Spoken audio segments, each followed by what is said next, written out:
뭐 설명을 드리게 되는데요. 그래서 여기 이제 2부에서 제가 말씀드리는 내용이고, 뭐 저는 이제 사실 이 세 가지 유형이 그 모든 인공지능을 다 포함하지 못하지만 뭐 많은 뭐 굵직굵직한 것들은 좀 포함을 다 대부분 한다고 보고 있는데요. 어떤 거냐면 첫 번째가 이제 이런 복잡한 의료 데이터를 분석해서 어떤 의학적인 인사이트를 도출하는 거, 그게 첫 번째 내용인데요.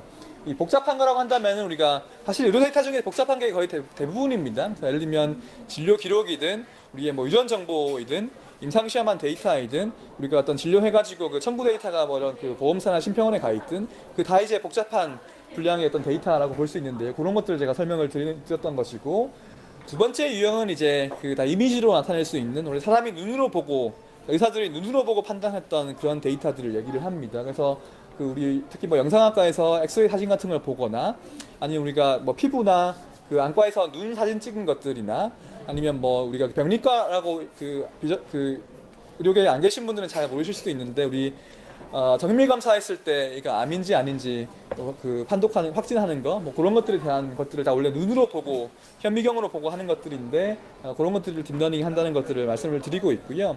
세 번째는 우리가 이제 어떤 그 연속적인 데이터, 우리의 대부분의 우리가 지금 제가 우리 다 살아 있잖아요, 그죠? 살아 있는 것들이 결국에 데이터를 만드는 과정인데, 그럼 제가 심장이 뛰고 피가 돌고 뭐 혈압이 바뀌고 체온이 바뀌고 뇌파가 만들어지고 뭐 이런 것도 다 이제 지금 계속 나오고 있는 연속적인 데이터이거든요. 그래서 그런 것들을 거의 실시간으로 모니터링 해가지고 예방 의료, 예측 의료를 구현하는 것들이 이 세 번째 유형의 인공지능이 되겠습니다. 그래서 이 내용들을 이제 이 차례대로 설명을 드리게 되는데요.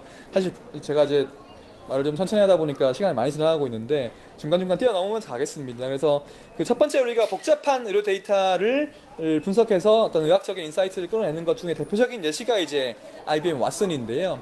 사실 왓슨을 보시면 이게 그 작년까지만 해도 굉장히 핫한 주제였는데 지금 좀 유행이 지났습니다, 사실 많이. 그래서 이게 여러 가지 한계들도 이제 우리가 현실적인 비율을 가지고 보기 때문에 그러한 것들인데요. 제가 이제 굉장히 왓슨에 대해 가지고 비판적인 시각을 많이 가지고 있는데 뭐 그런 것들을 또 이게 그 여러 가지를 뭐 언급을 해드렸는데 기본적으로 간단한 것만 얘기를 드릴 텐데요. 이게 미국에서 보시면 2011년도에 되게 유명한 퀴즈쇼에서 그 인간 챔피언 두 명을 이게 그 압도적으로 이기고 되게 화려하게 데뷔를 했습니다, 왓슨이. 그래서 사실 이분들이 보시면 이게 지금도 하는 이제 그 미국에 있는 퀴즈쇼인데 그 일주일에 한 번 뭐 이렇게 하거든요. 그래서 그 이분이 보시면 그 켄 제닝스라고 하는 분인데 그 당시에 이제 74연승을 했던 분이에요. 그래서 1년 반 동안 혼자 버텼던 분이고 이분이 이제 이분을 이겼던 그런 분인데 이런 인간 챔피언들을 이게 상금이 점수이거든요. 그래서 그 두 개를 합쳐도 그 안 되는 뭐 그렇게 압도적으로 승리를 해가지고 많은 충격을 안겼는데 그 이후에 이제 흔히 우리가 얘기하는 그 의료 빅데이터, 뭐 진료 기록이든 뭐 임상시험 결과이든 가이드라인이든 다 학습을 해가지고서 이 폐암을 먼저 진단해보겠다고 한 것이 이제 그 직후의 일이었습니다. 한 2012년도 정도였는데요. 그렇게 해가지고 이제 나오게 된 것이 결국에 그 왓슨 포 옹콜로지라고 하는 지금 이제 길병원 등등의 한국에 지금 7개 병원에 들어가 있는 그 암 환자를 진단은 아니고요, 진료를 해주는 그런 인공지능이라고 볼 수 있는데 이게 그 화면입니다. 그래서 어떤 식이냐면 잘 안 보이시지만 그 암 환자에 대한 진료 기록 데이터들을 이렇게 뭐 간호사분들, 코디분들이 이렇게 넣게 되면 넣고 이제 여기 있는 Ask Watson 버튼이라고 하는 거 누르게 되면 이게 막 계산을 해가지고서 이 환자를 치료할 수 있는 가장 최적의 치료법이 무엇인가를 권고를 해주는 것이죠. 치료안을 갖다가. 그래서 여기 이제 이게 오늘 색깔이 좀 이상한데 초록색, 주황색, 빨간색으로 보여주는 겁니다. 그래서 여기 다 약 이름이고요. 레즈멘 이름이고 여기 끊겼는데 여기 보시면 원래 버튼이 있습니다. 조그맣게 해서 이게 동그라미가 에비던스 그러니까 근거 버튼이어가지고 여기 근거를 누르면 이런 왜 이런 권고안을 주는지에 대해서 이런 근거를 주는 거죠. 뭐 논문이든 임상시험 결과 등등을 갖다. 그래서 이걸 보시고 이제 뭐 저학내과 쌤들이 판단을 하는 그런 식의 이제 시스템이 왓슨인데요. 보시면 특히 이제 우리가 제가 흔히 이제 아는 이런 걸 뭐 특히 병원이나 의료인들 대상으로 하게 되면 이게 이제 의료기기인지 아닌지 혹은 이 결과를 그러니까 이게 추천, 고려, 비추 세 가지로 주는 거를 얼마나 믿을 수 있는지 혹은 이러한 점수를 매기는 거의 정확도에 대해서 임상시험을 할 필요가 있는지에 대해서 질문을 해보면 그 답변이 좀 갈립니다, 사실은. 어떤 분들은, 저는 이제 개인적으로 임상시험을 당연히 해야 한다고 보고 있는 편이고요. 왜냐하면 어떤 식으로든 간에 환자의 치료 결과나 혹은 이제 그 의사의 치료 결정에 영향을 줄 수 있기 때문인데요. 아직까지 왓슨은 의학적으로 증명이 충분히 되지 않았습니다. 그게 이제 제가 비판을 하는 핵심적인 이유라고 볼 수 있는데요. 이게 이제 그 뭐 제가 타임라인을 정리를 해봤던 그런 그림인데, 한국에는 이게 색깔이 줄어드는군요. 여기 보시면 그 요게 이제 7개 병원이 길병원을 처음으로 해가지고 2016년도부터 도입을 했는데요. 왓슨 펑클로지에 대해서 최초의 어떤 그 포스터 같은 거, 이제 그 의료인들은 아시겠지만 학회에 가는 포스터로 처음 나온 게 이제 길병원이 도입한 그해 말이었고요. 그 다음에 그 피어 리뷰 저널에 그 유방암에 대해 가지고만 나온 게 올해 1월 달입니다. 그래서 이게 그 이런 병원들이 이런 근거가 없음에도 도입을 하고 있는 그런 부분들이고요. 하여튼 뭐 이게 작년에 이런 그 미국의 매체를 보시면 이게 이제 그 되게 뭐 나름 유명한 매체이고 굉장히 장문의 기사를 써가지고 IBM 왓슨 펑클로지를 비판했는데, 이게 이제 사기는 아닙니다. 기술은 분명히 있습니다. 근데 이게 그 의학적으로 쓰이는 거기 때문에 증명이 덜 되었다고 하는 걸 이제 비판을 하고 있는 건데, 저도 이제 예를 들면 제가 이제 여기 한 시간 반 인터뷰 해가지고서 한 줄 제가 실렸는데 결국에 그런 얘기를 제가 했던 것들이고요. 아니면 이제 이게 이제 그 길병원이 도입한 그 해에 이제 12월 달에 그 포스터 같은 걸로 실렸던 그런 이제 이 얘기인데, 인도인 어떤 거냐면 인도인 병원에서 1000명의 그러니까 4가지 암종의 1000명의 환자에 대해 가지고 그 후량적으로 왓슨의 정확도를 이제 판단해봤다는 그런 정도의 내용인데, 사실 이제 의료인들 아시겠지만 임상시험 하려면 결국 그 기준이 있어야 하는데, 이 왓슨의 정확도를 보기 위해 가지고 기준을 뭘로 할 것이냐 하면 되게 애매합니다, 실제로. 그래서 여기 가장 쉽게 할 수 있는 게 뭐냐면 그냥 의사랑 일치율을 보는 거거든요. 그래서 의사랑 판단이 일치하냐 하지 않느냐를 보는 것인데, 이제 일치한다고 해서 왓슨이 정확하다, 일치하지 않는다고 해서 정확하지 않다라고 또 개런티할 수는 없는 내용이죠. 뭐 그런 일단 한계가 있고요. 그래서 의사 왓슨의 그 일치율을 보게 되면 이게 빨간색이 아예 안 나오네요. 그래서 그 추천, 고려, 그 초록색, 주황색, 빨간색 3단계로 이렇게 주는 거를 일치율을 보게 되면 50%, 28%, 17% 이렇게 나오고요. 의사들의 결정 중에서 한 5%는 왓슨의 권고안에 아예 빠져 있다, 그런 얘기를 하고 있는 것인데, 의사가 맞다고 가정을 하고 이게 이제 이렇게 일치하는 게 왓슨이 정확하다고 본다면 한 80% 정도는 좀 정확하다고 볼 수 있는데, 그게 높을 수도 있고 낮을 수도 있죠. 뭐 그런 정도인데요. 근데 문제는 뭐냐면 이제 일치율이 암종별로 좀 다르다는 것인데, 이게 대장암에는 되게 높았고요. 이 폐암에는 되게 낮았습니다. 그리고 유방암에는 보시면 이게 3중 음성, 그 트리플 네거티브 유방암에는 되게 높았고요. 헐투 음성, 헐투 네거티브 유방암은 되게 좀 낮았습니다. 그래서 이게 사실 이런 결과를 알기 전에 길병원이 이미 쓰기 시작했었거든요. 그래서 이런 것들 우리가 뭐 실제 쓰더라도 알고 써야 하는 것이 아닌가, 뭐 이런 내용들이고, 실제 오늘 제가 안 가져왔지만 그 길병원에서 도입을 이제 2016년 한 9월 정도에 하시고 2017년도에 되게 재밌는 그 조선일보에 기사가 났던 게 뭐가 있냐면, 의사랑 이제 그 길병원 의료진하고 왓슨의 그 권고안이 일치하지 않은 경우가 한 5가지 케이스 있었습니다. 5명 환자한테. 그러니까 이제 그 환자가 과연 누구의 판단을 따를 것인가, 의사를 선호하냐, 왓슨을 선호하냐고 하니까 5명 모두 왓슨을 선호를 했습니다. 근데 그거에 대해 가지고 근거가 없다는 걸 제가, 이게 우리가 알파고 4차 산업혁명 이런 그 버즈워드 때문에 이제 이 현혹이 돼가지고 그런 합리적이지 않은 결론을 내린다는 걸 말씀을 드리고 싶은 건데요. 그래서 이런 것들 우리가 알고 쓸 때 스스로 알고 써야 한다는 그런 내용들이고요.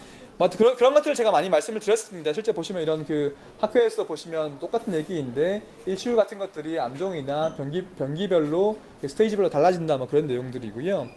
그리고 이제 이게 왓슨이라고 하는 것이 그 미국에 있는 그 특정 병원, 하나의 병원, 그 MSKCC라고 되게 유명한 병원에 대해 가지고 개발이 된 건데, 그래서 이제 그런 그 국가적인 의료 체계이나 뭐 인종별 차이 같은 걸 고려하지 못합니다. 그래서 사실 의사분들께 이런 얘기 하면 되게 재밌어 하시는데, 어떤 거냐면 우리 그 심평원에 삭감당하는 뭐 그런 얘기인데요. 그래서 우리가 그 한국에 보시면 국민건강보험에 우리가 그 수가 그 보험 적용을 받으려고 하면은 그 심평원이라고 하는 거기에 기준을 맞춰가지고 적용을 해야 되는데, 왓슨이 그 심평원 기준을 전혀 고려하지 않지요. 그래서 예를 들면 뭐 이런 약제가 있는데요. 이게 이제 보시면 미국에서는 잘 쓰이는 거지만 한국에서는 그렇지 않아가지고, 이거 왓슨이 이런 권고안을 줘가지고 그대로 따라가지고 처방하시면 그 삭감 당한 합니다. 뭐 그런 내용이고, 웃으면 의사분들이신데, 아니면 이런 것들 보시면 이제 요게 이제 한국이랑 일본에서는 인허가 받은 약제이고요. 이게 서양인한테는 되게 부작용이 심해가지고 인허가 안 받은 약인데,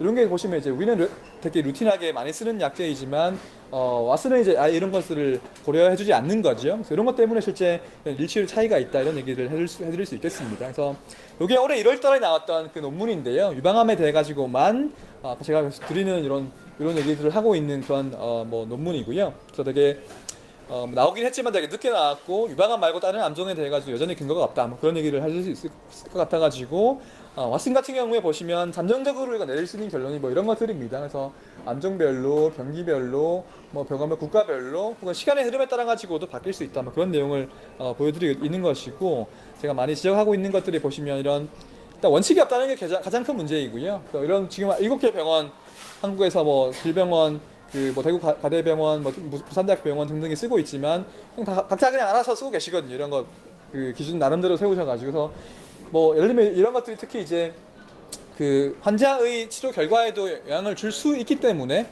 우리가 어떤 최소한의 가이드라인이나 근거가 필요하다, 이렇게 얘기를 하고 있는 게 제 책에서 하고 있는 주장이 되겠습니다. 그래서 사실 왓슨은 보시면 되게 여러 가지가, 또 2가지가 더 있는데요. 온콜로지가 암 환자이고 유전체 분석하는 거나 임상시험 분석하는 것들이 있는데, 오늘 이 얘기는 제가 건너뛰고 넘어가도록 하겠습니다.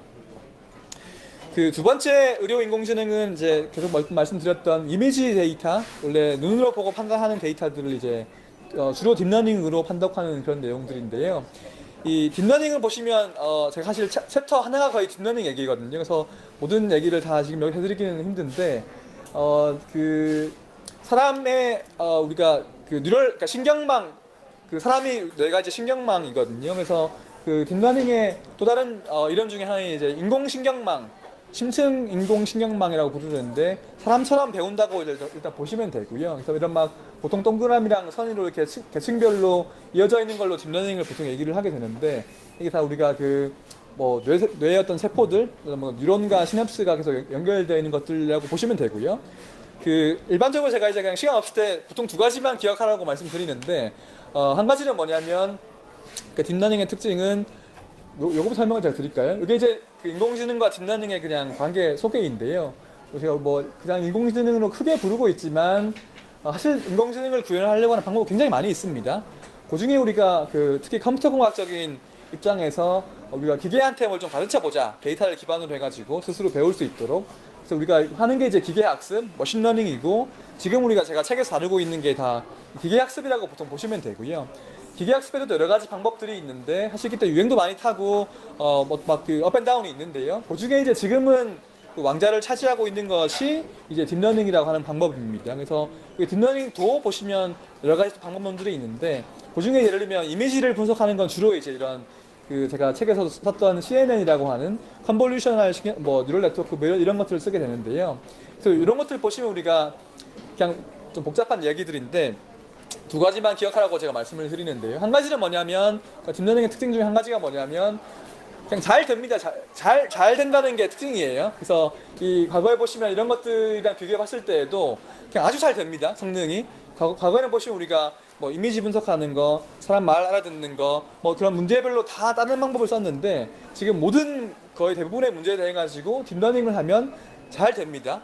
아주 성능이 좋게 나오고요. 2번째 특징은 뭐냐고 하면은, 특징을 우리가 가르칠 필요가 없습니다. 되게 많이 드는 예시로 계란, 고양이 사진 구분하는 게 원래는 아주 어려운 문제였었거든요, 컴퓨터한테는. 지금은 딥러닝이 잘 하지만, 과거에는 우리가 이런 거 할 때는 어떻게 했냐고 하면은, 특징을, 그러니까 어디를 위주로 보라는 걸 이제 알려줬습니다, 미리. 그러니까 예를 들면 우리가 쉽게 설명드리면, 계란, 고양이 사진 볼 때, 개의 색깔은 보통 이렇고, 귀 모양이 어떻고, 꼬리 개수를 좀 보고, 이런 걸 알려주면, 그게 유의미한 특징일 수도 있고 아닐 수도 있는데, 그걸 위주로 이제 봤다는 게 과거의 방법이었는데요. 그러니까 이제 그런, 분야의 배경 지식이 굉장히 중요했습니다. 지금은 우리가 딥러닝 같은 거 어떻게 하냐고 하면은, 사실 여러 가지 방식이 있지만, 개의 사진 엄청 한 10,000장 모으고, 그건 다 개라고 알려주고요. 고양이 사진 다 한 10,000장 모아가지고 고양이라고 알려주고, 딥러닝한테 그냥 배우라고 시키면 어떤 특징이 차이가 있는지를 스스로 판단해가지고 배웁니다.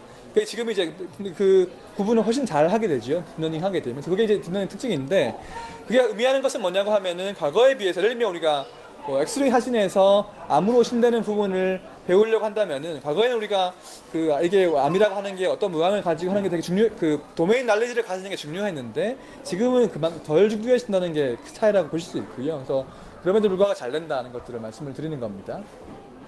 이게 이제 그 제가 처음 말씀드렸던 사람 얼굴 알아보는 그런 문제인데, 뭐 페이스북도 그렇고 구글도 그렇고 바이두도 그렇고 이런 그 사람 똑같은 사람인지 아닌지를 알아보는 그런 문제를 보시면 사람보다 더 잘 풉니다. 그래서 이게 다 이런 그 페이스북에 보시면 들어가는 그런 기술들이라고 보실 수 있고요. 아니면 이제 이런 보시면 이게 정답을 보시면 사람이 만들어 놓은 거거든요. 똑같은 헐리우드 그 연예인들 보시면 뭐 같은 사람인지 아닌지를 딱 찍어 놓은 건데, 사람이 봐도 여기 빨간색으로 테두리 쳐 있는 게 뭐냐고 하면은 사람이 사실은 틀렸는데 인공지능이 맞게 맞춰가지고 너네가 틀렸다 이렇게 얘기하는 것들이어가지고 되게 더 놀라운 결과들을 보여주고 있는데요. 이런 것들 때문에 우리가 어떤 식으로 얘기를 하냐고 하면은 뭐 이런 그 원래 이미지를 분석해서 판독하시는 분들, 이런 분들이 이제 영향을 많이 받을 수 있다고 얘기를 하고 있는 것이 되겠습니다. 제가 사실 책에서는 되게 여러 가지 케이스를 많이 말씀드렸는데, 오늘은 이제 중간중간 이렇게 좀 뛰어넘어야 될 것 같고, 그냥 그 우리 뭐 성장판 검사 같은 걸 하는 게 사실 이런 검사인데, 손 엑스레이 찍어가지고 우리가 뼈 나이를 보거든요. 그래서 이런 것들이 보시면 국내에 있는, 제가 같이 일을 하고 있는 회사에서 만든 인공지능인데, 얼마 전에 이제 국내에서 1호로 시각처 의료기기 인허가를 받았습니다. 그래서 이런 것들이 한국에서 좀 시작되고 있다는 것들을 말씀을 드리고 있는 것들이고, 이게 이제 이런 이게 서울 아산병원의 데이터를 가지고서 이제 거기 아산병원에 가서 논문을 써가지고 이런 퍼포먼스를 증명을 했는데요. 어떤 식이냐면 잘 안 보이지만 색깔이 안 보이네요. 여기 인공지능이 이렇게 돼 있거든요. 그래서 그 의사 두 명과 비교를 해보게 되면 인공지능이 더 낫기는 한데, 인공지능을 이제 쓰지 않았을 때가 이러한다면은 인공지능을 썼을 때에는 인공지능이 더 시너지가 있어가지고 이 정확도가 실제 인공지능보다 더 올라간다, 이런 내용을 보여드리고 있는 것이고, 그 총 판독 시간 같은 경우에도 총 200명의 환자를 판독을 한 것인데 쓰지 않았을 때보다 썼을 때 더 빨리 더 효율적으로 판독할 수 있다는 걸 보여줘서, 여러 가지 측면에 이제 우리가 의사가 인공지능을 활용하게 되면 여러 가지 시너지가 있다는 걸 보여드리고 있는 그런 논문이 되겠습니다. 아니면 이게 요거는 그 눈 사진을 판독을 하는 건데요. 우리 그 당뇨병 걸리면 합병증 와가지고 눈이 먼다 이런 얘기를 다들 아시잖아요, 그죠? 그래서 그게 이제 이런 질병 때문에 실명을 하기도 하는 것인데, 굉장히 이제 많이 발병하는 그런 질병입니다. 그래서 이거 어떻게 진단을 하냐고 하면은 눈 뒤쪽에 있는 안자라고 하는데, 사진을 찍어가지고 안과 전문의가 이제 눈으로 보시고서 이게 병이 있냐 없냐를 판단을 하게 되는 것인데요. 이게 실제 보시면 이게 요게 이제 인공지능이 왜 필요한가를 보여드리는 것인데, 이게 한 명의 환자에 대해서 이게 이 병이 없다부터 되게 심각하다는 거를 5가지 단계로 보는 건데, 한 명의 환자에 대해서 여러 명의 안과 의사가 되게 이 다양한 판독을 한다는 걸 보여드리고 있는 그림인데요. 이런 것 때문에 우리가 예를 들면 의사의 실력 차이든 뭐 그날의 컨디션 차이든 혹은 이제 굉장히 애매한 케이스이든 여러 가지 뭐 있겠지만, 이런 것 때문에 우리가 예를 들면 인공지능이 좀 더 보조를 해주게 되면 좋지 않을까 하는 얘기를 하게 되는 것이고요. 그래서 보시면 이게 어떤 거냐 하면 이게 벌써 2년 전 얘기인데, 그 자마라고 하는 굉장히 좋은 그 의학 저널이 있습니다. 여기에 이제 딥러닝이 그러니까 인공지능이 그 안과 전문의보다 이런 질병을 더 잘 판독한다는 논문을 나와가지고 되게 충격을 선사를 했는데, 그 논문을 누가 썼냐면 이제 많이 분야에 계신 분은 많이 아시겠지만 구글이 썼습니다. 구글이 자마의 논문을 썼다는 게 굉장히 황당하기도 하고 좀 충격적인 저희 분야에서 얘기였는데, 어떤 거 있냐면 이게 되게 한 13만 장 정도의 데이터를 가지고서 안과 전문의 구글이 한 50명 고용을 해가지고 뭐 저는 그냥 노가다라고 얘기하는데, 이거 판독을 엄청 많이 해가지고서 그 데이터 가지고 인공지능 학습시키고, 그렇게 만든 인공지능을 인간 의사랑 비교를 해보게 되니까, 역시 뭐 잘 안 보이십니다만은 이게 이제 어떤 거냐면 뭐 성능을 보여주기 위한 그림인데요. 왼쪽 위로 가면 잘 한다는 겁니다. 그래서 이게 까만 선이 구글의 딥러닝이고요. 색깔 점들이 이제 개별 안과 전문의들인데, 이 선 위에 있으시면 좀 인공지능보다 좀 나은 분, 밑에 있으시면 인공지능 좀 못한 분인데요. 다 이렇게 종합을 해보게 되면 이게 이런 점수인데, 그러니까 인공지능이 그 안과 의사보다 이런 판독을 더 잘 한다는 것이 이 논문의 결론이고요. 그리고 피부암도 마찬가지인데 이건 작년에 나온 네이처 논문인데 스탠포드 대학의 논문이었었고요. 원래 이게 그 피부암인, 점인지 피부암인지를 판독하는 것도 사실 굉장히 어려운 문제입니다. 그래서 그것도 보시면 실제 그 피부과 전문의들도 이러한 뭐 체크리스트 보시고 이런 뭐 모양이나 테두리나 색깔 같은 거 이런 거 보시고 눈으로 판독을 이제 주로 하게 되는데 이러한 것들을 보시면 이런 이런 그 딥러닝을 바탕으로 한 논문을 봤을 때에도 진짜 거의 비슷한 그 구조를 가지는 논문이고요. 한 그 피부과 전문의와 딥러닝을 실력을 비교해 봤을 때에도 요건 이제 그 오른쪽 위로 갈수록 좋은 건데 이게 딥러닝 스탠포드 딥러닝이고요.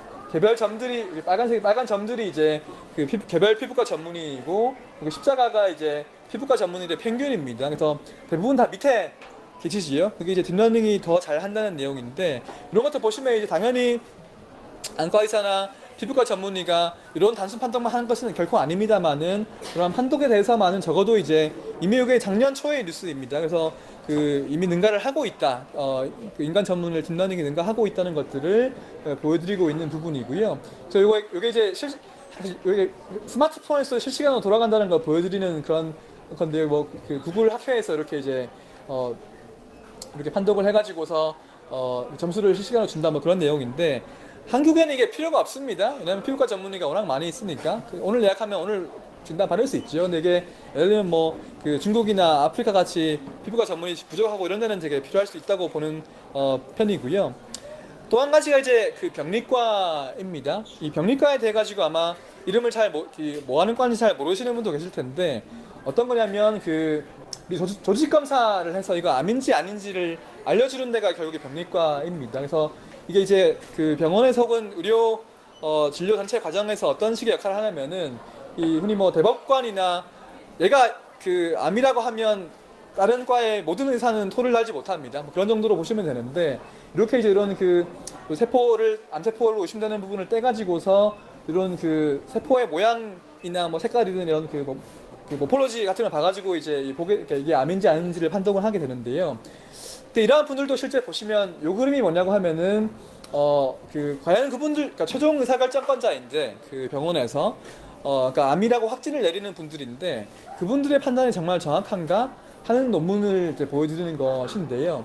역시 좀 잘 안 보이시지만 요게 역시 자마에 나온 논문인데 미국에서 이렇게 유방암 그 세포를 떼가지고 이 수천 명의 병리과 전문의들한테 총 240가지 케이스를 대가지고 이 4가지 이 병기 중에 하나로 분류해봐라는 이 연구였는데요. 이게 잘 안 보이시죠? 이게 정상이고요. 이게 비나인이고, 이게 좀 이상한 거 ATPI입니다. 이게 DCIS 좀 더 이상한 거, 이건 완전 암이고요. 인베이시브 카시노마인데요. 여기 보시면 이게 정답은 경험 많은 병리과 전문의 3명이 협의회를 통해 가지고 정답을 구했고, 그 수천 명의 여기에 매칭을 해보게 되면, 요거는 흰색이 정답인데 이제 많은 분들이 틀리시고, 여기 노란색이 정답인데 또 많은 분들이 틀리시고, 여기 주황색이 정답인데 좀 틀리시고, 여기 빨간색이 정답인데 또 틀리는 분이 계시지요. 그래서 아까 제가 요 전장에서 보였던 요 그림이 뭐냐고 하면은 이렇게 실제로 보면 되게 많이 판독이 갈리게 되는 어려운 케이스라고 보여드리고 있는 것인데요. 이런 것 때문에 결국엔 우리가 병리과에서도 이런 인공지능의 판단을 좀 참고를 할 수 있으면 일관성이든 정확도든지 간에 우리가 도움을 받을 수 있다, 그런 내용이라고 보시면 될 것 같고, 전반적으로 봤을 때 우리가 이 미국의 병리과 전문의들은 이 문제에 대해 가지고 이렇게 정답 맞추신 분이 75%였어요. 제가 이제 암에 좀 의심이 돼 가지고 조직 검사했는데 이거 얼마나 믿을 수 있는 거예요? 그러면 75%의 정확도라고 하면 저는 이거 안 믿을 것 같아요. 한 번 더 받아볼 것 같은데, 하여튼 이게 이제 한국은 모르겠지만 미국에 있는 병리과생들의 논문에 나오는 정확도라고 하는 것이고요. 그래서 이러한 문제들에 대해 가지고 세계적으로 대회들이 있습니다. 누가 이런 병리 데이터를 잘 분석하는 데 가지고 이런 유방암이 림프절에 전이가 된 걸 떼가지고 이 판독을 해보는 건데, 전 세계 많은 세계 지도고요. 이 많은 분들이 참여했다는 것이고, 1등은 이게 이제 이것도 2년 전 내용인데, 하여튼 하버드 대학의 팀이 1등을 했고요. 그게 패스 AI라고 또 회사를 만들었는데, 그 팀이 역시 딥러닝을 써가지고 했었고, 이게 이제 보시면 이렇게 에러율을 보여드리는 것인데 그 인간 병리학자의 에러율이고 요거는 그 하버드 인공지능의 그 에러율인데 둘이 힘을 합치게 되면 더 좋은 결과를 보여준다 하는 것이 이제 뭐 이런 정도인데요. 사실 이게 되게 아름다운 그림입니다. 이게 2년 전 얘기지요. 지금은 어떻게 되냐고 하면은 AI 혼자 해도 이 정도 나옵니다. 그래서 이게 혼자 하는 것인데 하여튼 뭐 제가 이제 그 인공지능 계속 발전을 하고 있기 때문에 최근에 제가 보시면 거의 이런 그 주로 아름다운 얘기들 이런 걸 많이 쓰려고 했습니다만은 계속 발전을 하고 있기 때문에 더 새로운 결과들로 지금 많이 나오고 있는 그런 것들로 이해를 하시면 될 것 같고요. 이런 똑같은 문제에 대해 가지고 인공지능이 이제 구글에 또 인공지능을 만들었는데 이걸 보시면 이제 어떤 식이냐면 결국에 이제 구글의 인공지능과 인간의 인공지능이 모두 잘 하는데 서로 다른 방식으로 잘 하게 됩니다. 이게 민감도와 특이도라는 개념이 있는데요. 뭐 퍼포먼스를 측정하기 위한 그런 기준인데 인공지능은 민감도가 굉장히 높고 인간은 특이도가 되게 좋기 때문에 이게 힘을 합치게 서로 다른 방식으로 잘해서 힘을 합치게 되면 우리가 이런 그 뭐 효율성이든 일관성이든 뭐 민감도든 등등의 우리가 개선을 기대할 수 있다. 뭐 그런 정도로 우리가 이해를 할 수 있겠습니다. 이게 이제 그 제가 두 번째 유형의 의료 인공지능이었었고요. 세 번째 의료 인공지능은 제가 보통 이 비유를 들어드립니다. 그 자동차 운전하시는 분들은 아시겠지만 그 타이어 펑크 나서 이 지경 될 때까지 모르시는 분들이 별로 안 계시죠, 요즘에는.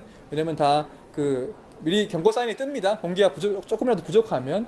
이게 어떤 얘기냐면 굉장히 자동차에 그 많은 센서가 붙어 있어가지고 주행 중이든 뭐 주차 중이든 거의 실시간으로 데이터를 모니터링 하고 있다가 더 큰 사고 나기 전에 미리 막는다는 얘기이고요. 그리고 비행기 터빈도 마찬가지입니다. 이게 날아가는 중에도 이런 뭐 여러 가지 데이터를 실시간으로 수정하고 있다가 더 큰 사고를 미연에 방지한다. 이런 내용인데요.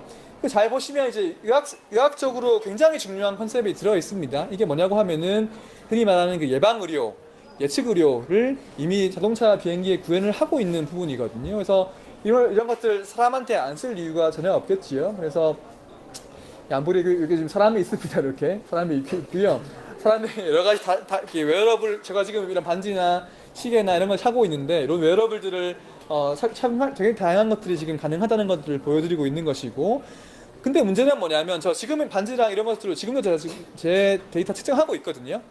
그래서 제가 살아있으면 계속 나옵니다. 이거 24시간 365일 나오니까 이거 데이터 어떻게 할 거냐 하는 것이 또 다른 이제 문제인데 결국 그걸 사람이 앉아가지고 24시간 분석할 수는 없고 인공지능이 분석하는 것이 이제 세 번째로 제가 보여드리는 의료 인공지능의 예시가 되겠습니다. 그래서 연속적인 데이터를 실시간으로 모니터링하고 있다가 예방 예측하는 거 그게 세 번째인데요. 예를 들면 이제 이런 것입니다. 사실 뭐 그 작년 같은 경우에 우리 되게 그 뭐 이대목동병원 등등의 되게 뭐 안타까운 일들이 있었는데 실제 보시면 그 신생아 중환자실에서 폐혈증으로 아기들이 굉장히 많이 죽습니다. 그래서 감염 징후 같은 걸 파악하는 게 굉장히 중요한데 이건 이제 IBM의 얘기인데요. 그래서 이런 그 신생아 중환자실에서 특히 그 조산아들의 경우에 센서 같은 걸 달아가지고 이런 감염의 징후를 좀 미리 파악해 보자 이런 것들이 있었고